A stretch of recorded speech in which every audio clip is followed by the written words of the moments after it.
इस कैदी को अभी अभी फांसी दी जाने वाली थी। जेल के गार्ड्स ने माइक की गर्दन से कॉलर हटाया और उसे गिलोटीन की तरफ ले गए, लेकिन सब चौंक गए जब माइक बिना किसी डर के वहां खड़ा रहा। उसका अजीब बर्ताव देखकर जॉन को शक हुआ कि कुछ गड़बड़ है। उसे याद आया कि माइक के घर से ह्यूमन फेस मास्क मिले थे। ये सोचकर वो डर गया और फौरन फांसी को रोकने के लिए भागा। अब बीटा, मैं हूँ बजरंगबली, शक्ति और भक्ति का प्रतीक। बीटा, इस वीडियो को लाइक और चैनल को सब्सक्राइब कर दो ताकि तुम्हारा जीवन सुखमय हो, वरना तुम्हारा घर विनाश हो जाएगा।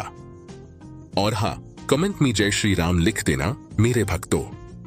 थोड़ा पीछे चलते हैं। कोर्ट रूम में मैरी बार बार अपनी उंगली से गाल पर टैप कर रही थी। दरअसल वो कोर्ट्स के जरिए माइक से बात कर रही थी। माइक, जो बाहर से शांत और बेजान लग रहा था, अपनी आंखों की ब्लिंकिंग से जवाब दे रहा था। मैरी ने एक पेन निकाला और माइक का मैसेज लिखने लगी। जब दोनों की बातचीत खत्म हुई तभी जज ने माइक को डेथ सेंटेंस सुनाया। भीड़ ने चीयर किया, लेकिन उसी वक्त मैरी के चेहरे पर एक स्माइल दिखी। माइक पूरी तरह शांत था क्योंकि उसने और मैरी ने पहले से ही एक प्लान बना लिया था। मैरी एक सुनसान गली में गई। वहाँ उसने तीसरी ईंट दबाई और एक सीक्रेट स्टोन डोर खुला गया। अंदर माइक की स्पोर्ट्स कार छुपाई गई थी। मैरी कार लेकर 37 किलोमीटर दूर एक माउंटेन पास तक गई। वहाँ जब उसने माइक का छोड़ा हुआ कोट पहना तो एक सेफ खुल गया। उसमें रखे थे ढेर सारे पैसे और कुछ मिस्टीरियस दवाइयाँ। मैरी ने रेड और येलो पिल्स ली और प्लान के मुताबिक पहुंची सिटी के मेन ऑफिस में। वहाँ एक गॉर्जियस आउटफिट पहनकर उसने मुलाकात की मिनिस्टर ऑफ जस्टिस से, जो पहले से ही उसकी खूबसूरती से इम्प्रेस था। मिनिस्टर उसकी बातों में इतना खो गया कि उसने कहा, जो तुम कहोगी मैं करूंगा। मैरी ने धीरे से उसके कान में कुछ कहा और वो फौरन मान गया। टेबल पर एक न्यूज़पेपर पड़ा था। हेडलाइन थी, डेविल माइक को कल फांसी दी जाएगी। मैरी बोली, मैं उस आदमी को देखना चाहती हूँ जिसे सब डेविल कहते हैं। शुरू में मिनिस्टर थोड़ा झिझका, लेकिन फिर उसने एक शर्त पर हामी भर दी कि वो भी साथ जाएगा। रात में दोनों जेल पहुंचे। जेलर जॉन ने उन्हें इंट्रोगेशन के बहाने अंदर जाने दिया। जॉन बोला, माइक ने कुछ नहीं कहा। जब से उसे अरेस्ट किया है उसने कभी कोई इमोशन नहीं दिखाया। जैसे ही दरवाजा बंद हुआ, मैरी ने मिनिस्टर को एक इंजेक्शन दे दिया जिससे वो बेहोश हो गया। फिर मैरी ने एक क्लैंप उठाई और मिनिस्टर के चेहरे पर माइक जैसी मास्क पहनाया। अब वो बाहर निकली, लेकिन उसके साथ जो बाहर आया वो असल माइक था। फिर माइक ने मौका देखकर मिनिस्टर के ऑफिस में घुसपैठ कर दी। वो वहाँ से घोटालों से कमाया गया पैसा लेने पहुंचा। जैसे ही वो निकलने वाला था, मिनिस्टर की सेक्रेटरी को इंस्पेक्टर की कॉल आई। उसने बताया, माइक ने मिनिस्टर की पहचान अपना ली है, उसे अरेस्ट करो। लेकिन सेक्रेटरी को लगा ये कोई स्कैम कॉल है और उसने गुस्से में फोन काट दिया। माइक ने ये सब सुन लिया और झट से भाग निकला। पुलिस वाले की आंखों के